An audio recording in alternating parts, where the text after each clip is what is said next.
Anand, Dr. Ajit, and it's like how many experience. But thank you so much for introducing me, Dr. Roy. And I must say that the topic for this webinar, for this online webinar, is simply amazing. All right, we're talking about creativity today among the stalwarts from the academics and, of course, with different backgrounds, people are here. And it's simply amazing. Why? Because this is the need of the hour. Creativity is the need of the hour, especially during the pandemic when we see the losses that the organizations have suffered. We see how economy is down on the knees, and the only thing that we can, that can pull it up is to think out of the box. As Dr. Gandhi said, think fresh, right? And as Dr. Sinha said, that, think, think a new thought or a new schema. Yes. So I believe creativity is a very, very important topic that we are planning, that we're discussing today here.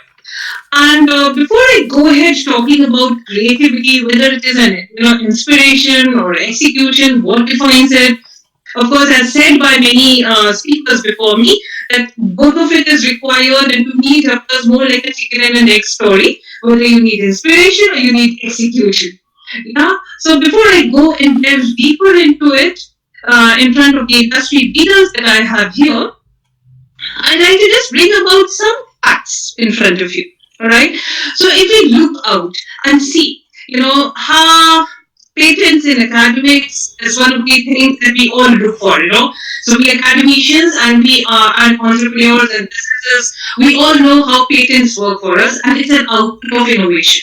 It is an output of creativity.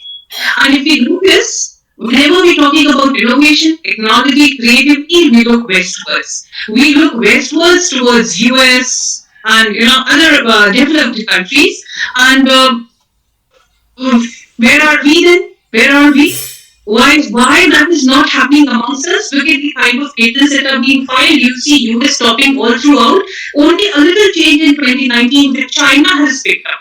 Well, China has putting US as second, and India is of course trading at the 15th, 16th position.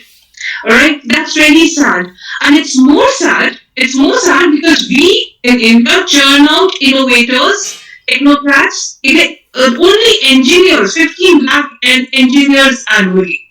I teach in an engineering college, and I know that we turn out engineers every year in a large number. So where is the innovation? Why is innovation not happening?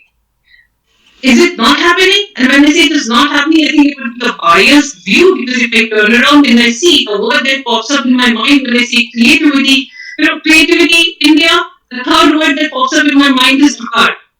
So if you see, the jugaad has really, done, has brought fame. It is one of the most sustainable, frugal, innovative style that we are known for. So why is it that, there is a jugaad system that we're known for, and at the same time we're talking about technology, we're talking about patenting, we're talking about formal, even publications, as Dr. Roy said, that you stick to book authorship, paper publication. If you notice, half of if you are guiding your PhD scholars and you see PhD coming out, most of them is put across a gap saying there's a dearth of work in this area in the Indian context. So basically, half the time you are aping something that has already happened in the West. So I think it's leaders, we as academicians and leaders in our own right, because we are somewhere shaping the future of the country as teachers, as academicians. We're shaping the future of the country as business consultants and trainers. It is very important to understand what is going on. Why? So that needs to be probed upon, and we need to all kind of brainstorm on it. And one thing that I like to say is that it has a lot to do about culture as well, or leadership as well. Leadership and culture. It impacts our creativity. And I don't like to throw things in there. I like to present a small little snippet from the research work that we did. It was a part of the PhD work, that was done, and which clearly, I'll just present it quickly for your reference. Just give me a minute, and it will show how leadership is affecting creativity, and it will help us, as industry leaders, as academicians, as corporates, to kind of ensure that yes, a change or shift in leadership is required to nurture creativity. So, nominal piece.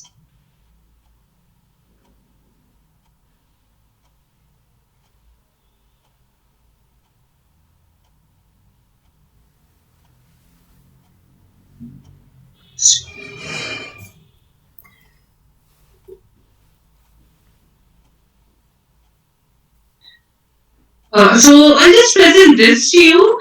Here, just one minute.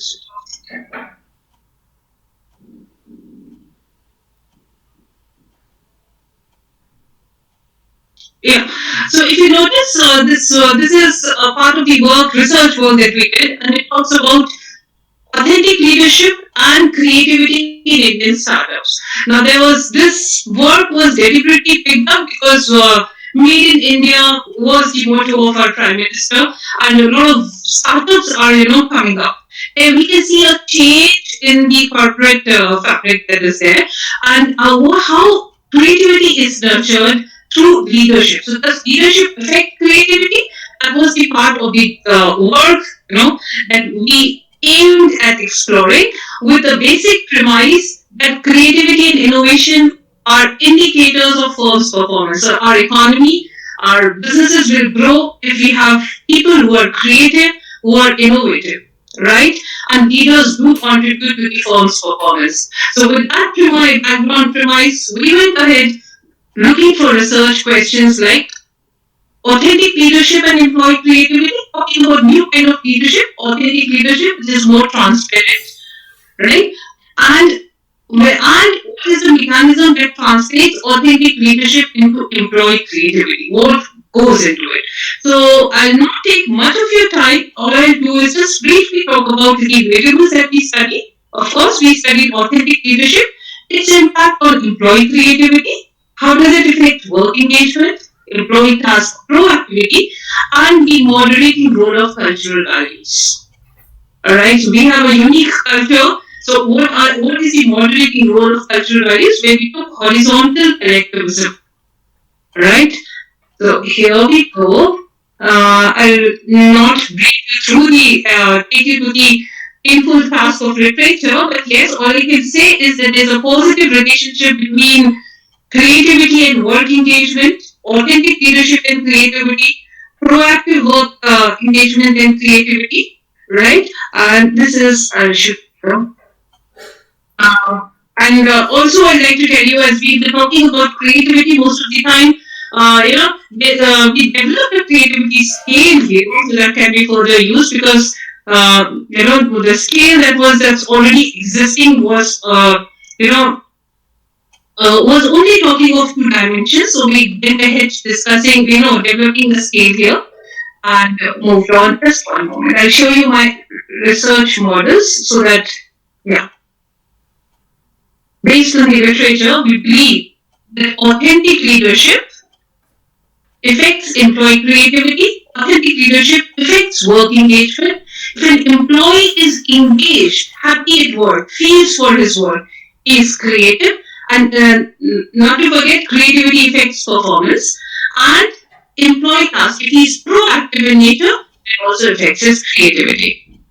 So this was the model that we tested. We tested authentic leadership of the leaders of startups, all right, and they were supposed to gauge themselves how authentic they are, and they were also, gauged by their employees. So their employees were gauging their leaders whether they feel that they're authentic or not. So it was this dual model that we had, and the findings. I'll translate to the findings. In case you're interested, you can of course share the work.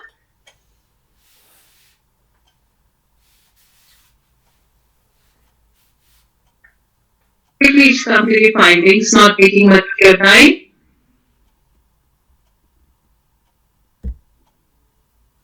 Yeah.